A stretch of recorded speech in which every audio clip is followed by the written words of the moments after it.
My brother grinned and said thanks for the money, but no one wants a janitor in the wedding photos. So I quietly canceled the $8,793 catering. A day later, they found out the hard way.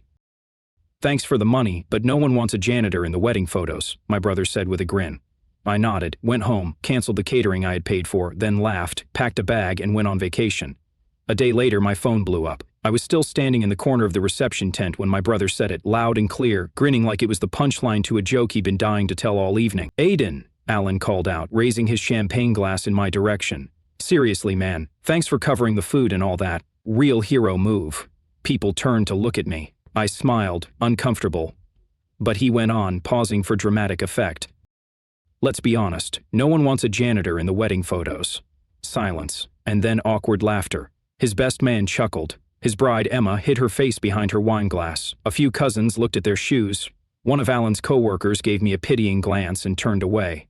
I just stood there in my work boots and blue uniform shirt, the faint scent of bleach still lingering on my sleeves. I laughed just once, a small exhale through the nose, and then I said, that was all. I didn't throw a drink, I didn't yell, I didn't storm out like in some movie. I just smiled at my little brother, turned around, and walked off the grass and into the parking lot like nothing happened. But inside, something split, quietly, cleanly, the way you don't feel a deep cut until you see the blood. I sat in my car for a long time, watching people dance through the reception hall windows. They looked like shadows against the fairy lights. I pulled out my phone, opened the catering confirmation I'd paid for weeks ago. $8,793.24. Non-refundable if canceled within 24 hours. I was just in time. I hit cancel, and then I booked a one-way ticket to Costa Rica. No one wants a janitor in the wedding photos? Fine, let's see how they like wedding photos with no food on the tables. Thanks for the money, but no one wants a janitor in the wedding photos. That sentence didn't just sting, it detonated everything I'd been too blind to see for the last 8 years.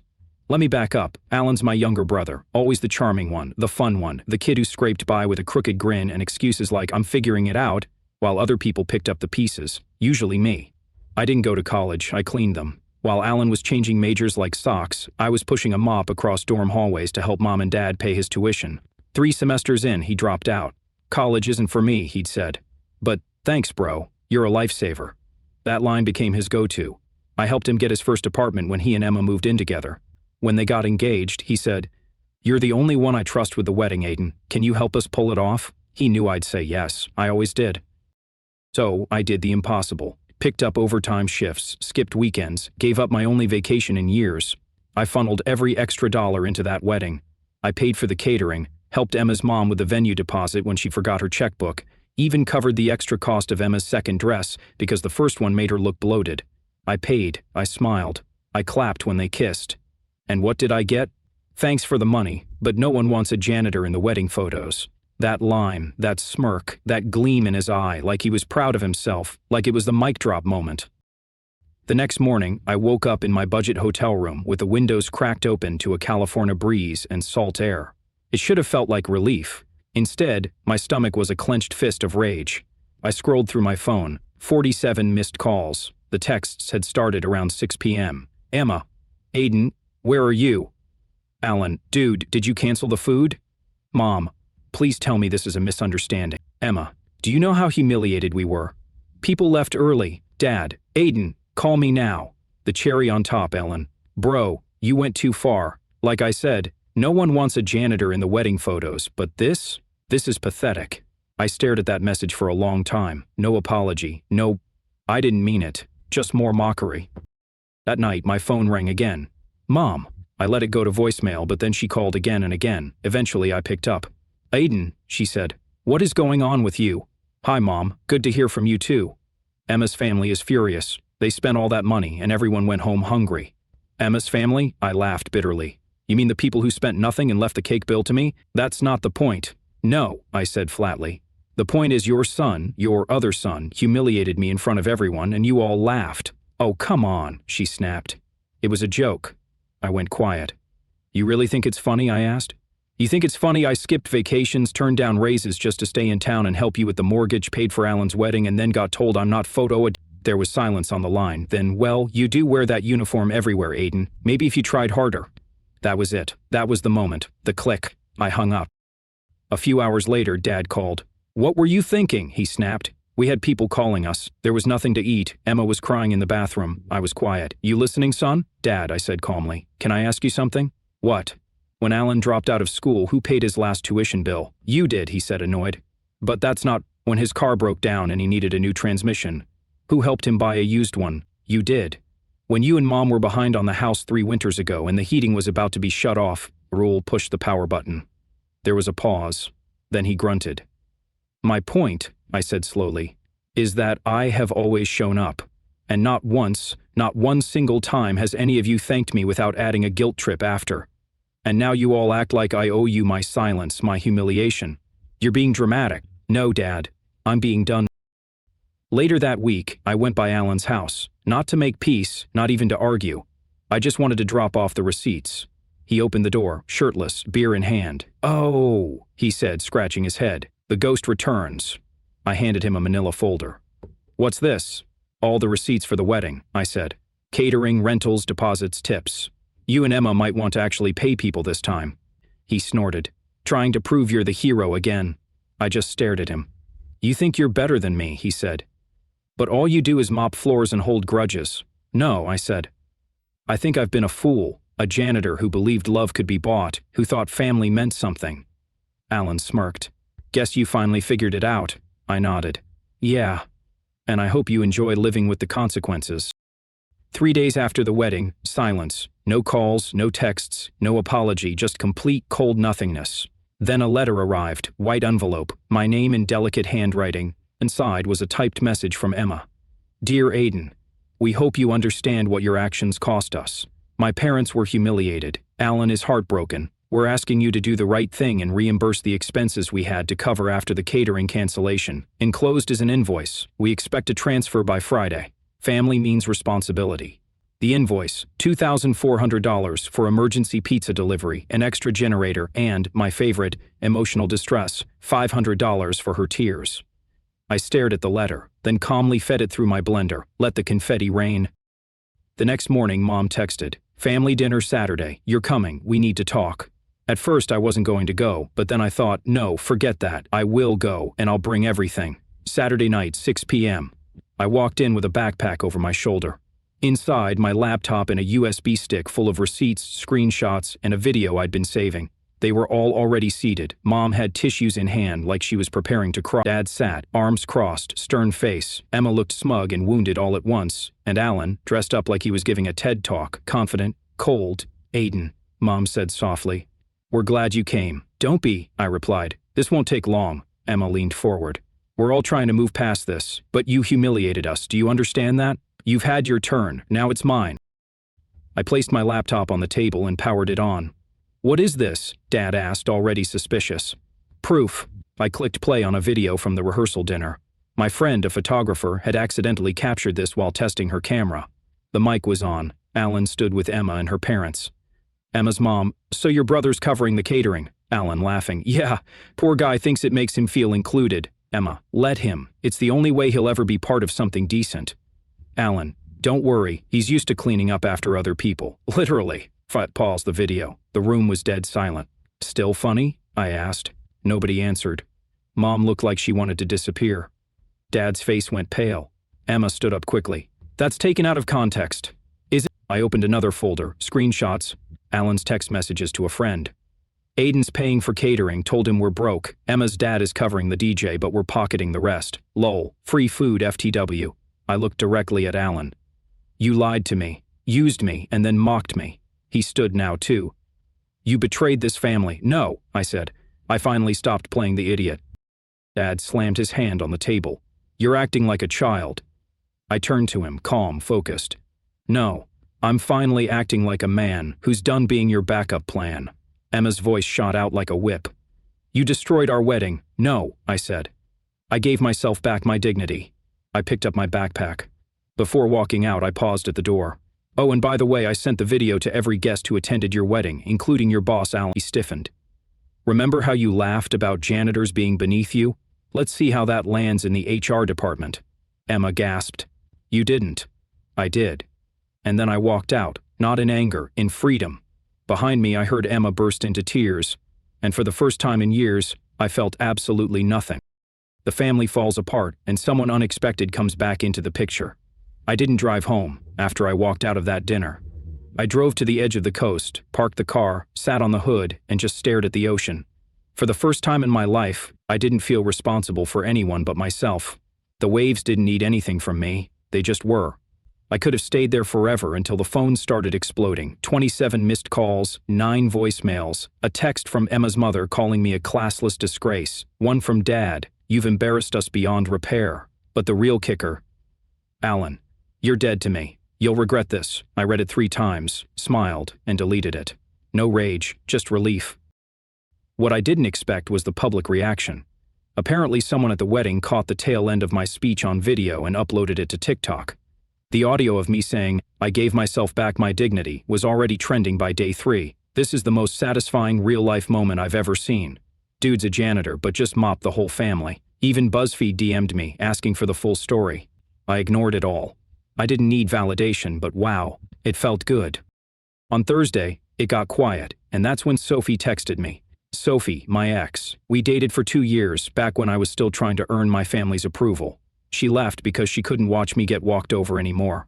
Sophie, I saw the video. I've never been proud of you. I always knew there was fire in you. They just buried it.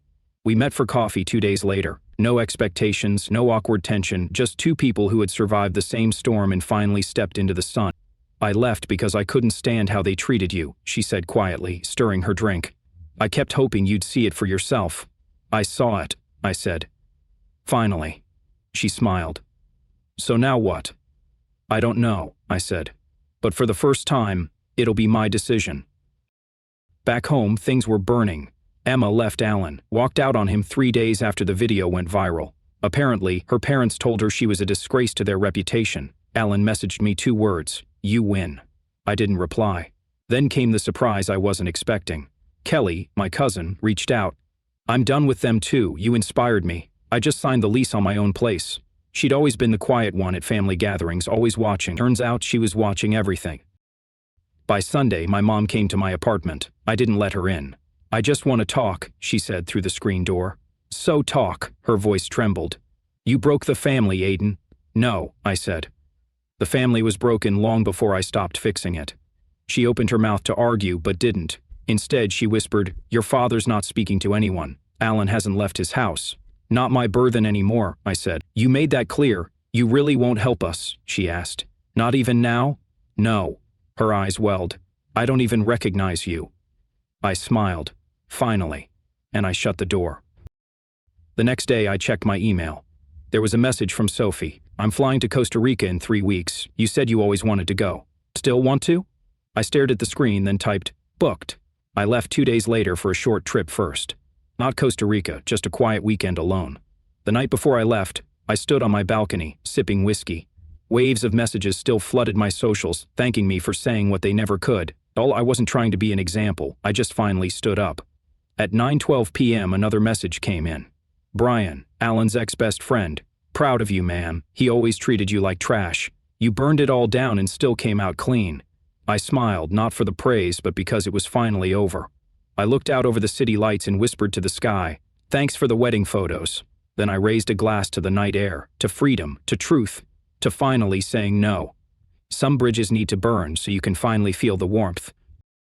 2 months later, a warm evening in Costa Rica. The ocean breeze kissed my skin as I lay in a hammock with a book I hadn't touched in years.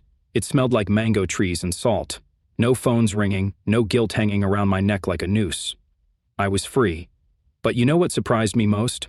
I didn't miss them, not even a little. When you grow up in a family like mine, you're trained to feel one thing above all: obligation. They tell you family is everything. You don't turn your back on blood. You're the older one, it's your job. But they never talk about respect, never mention mutual effort, never admit that love without boundaries is just control dressed in a Hallmark card. I thought I was doing the right thing for years, paying, fixing, bending, shrinking. And for what? To be called a janitor at my brother's wedding, to be cut out of photos, then asked to pay for dessert? No, no more. The week after the wedding went viral, I got messages from strangers, people saying I was brave, that I'd inspired them, that they finally cut off their own toxic parents, siblings, even spouses. One message stood out. "My brother used to call me worthless. I was paying his rent and raising my niece. Your story made me walk away." For the first time, I feel like I can breathe. That broke something open in me because I knew that feeling and it hit me. I didn't just take my life back, I gave people permission to take theirs too. Alan's still unemployed. Emma never came back. Last I heard, she was trying to marry into a wealthy family her dad knew through golf. Good luck with that. Mom and Dad? They tried one last stunt, sending a family friend to mediate. A guy I hadn't seen since high school showed up at my door like some peace ambassador. "You've made your point," he said. "They get it now. Maybe it's time to come home." I didn't answer. I just reached for my phone, opened a photo from the wedding, the one where Alan's laughing with a champagne glass and I'm in the corner, cropped halfway out of frame, and zoomed in. "They didn't just crop the photo," I said. "They cropped me." He stood there, no words. Then he nodded and left. Sophie and I didn't get back together, but we stayed close, bonded by scars the same shape. She came to visit me once in Costa Rica. We drank rum on the beach and talked until sunrise, and when she left, she smiled and said, "You're not the same guy I walked away from, and that's a good thing." She was right. A few weeks ago, I did something I put off for years. I walked into a local office supply store, bought a whiteboard, and wrote one word across the top in bold black letters: boundaries. Underneath, I listed 10 names, 10 people I'd spent years trying to please. Next to each name, I added a column: respected me or used me. Only 2 names got a check mark, and one of them was mine. Now, when people ask if I regret what I did, canceling the catering, exposing the truth, burning every bridge with a flamethrower, I laugh. Because what I lost wasn't family, it was an illusion. They didn't love me. They loved what I could do for them. They loved the silence, the obedience, that yes, of course, every time they stretched their hands out and I opened my wallet. But when I stood up, when I said no, they turned in, and maybe they always were. Some people dream about revenge. I dreamed about quiet mornings, coffee with no dread in my stomach, friends who text me because they want to, not because they need something. I dreamed of waking up without the weight of being someone's emotional garbage can. Now I have that, and I'll never give it up again. My last message from Alan came on my birthday. "Hope you're happy, we needed you." I smiled and finally replied, "I needed me too." That's the difference. This is where the story ends. Not with a perfect family, not with a warm reunion over pie and forgiveness, but with freedom. With one man who finally looked his blood in the face and said, "You don't get to call it family if you treat me like furniture." And then he left and never looked back. So here's the moral if you're looking for one. If they laugh at your struggle, call you cheap while spending your money, mock your job, your clothes, your heart, let them taste what it's like to be hungry for once, and then book a flight, raise a glass, and toast to finally choosing yourself. Bonus chapter. I'm the guy who canceled my brother's wedding catering. Ask me anything. 2 months ago, my brother told a crowd, "Thanks for the money, but no one wants a janitor in the wedding photos." I was the one who paid for the catering. That night, I canceled the entire order. While they served cold pizza and embarrassment, I was sipping wine on a balcony in Costa Rica. I said nothing at the time. I just walked away. Now I'm answering the questions everyone keeps asking. Do I regret it? No. I regret staying silent for so long, not for finally drawing a line. Did Alan ever apologize? No. His last message was, "You win." I didn't reply. Did Emma leave him? Yes. 3 days after the wedding. Did your parents support you? They tried to guilt me into rebuilding the family. I closed the door in their face, both literally and emotionally. Are you still a janitor? Yes, and I'm proud. I clean messes, not just floors.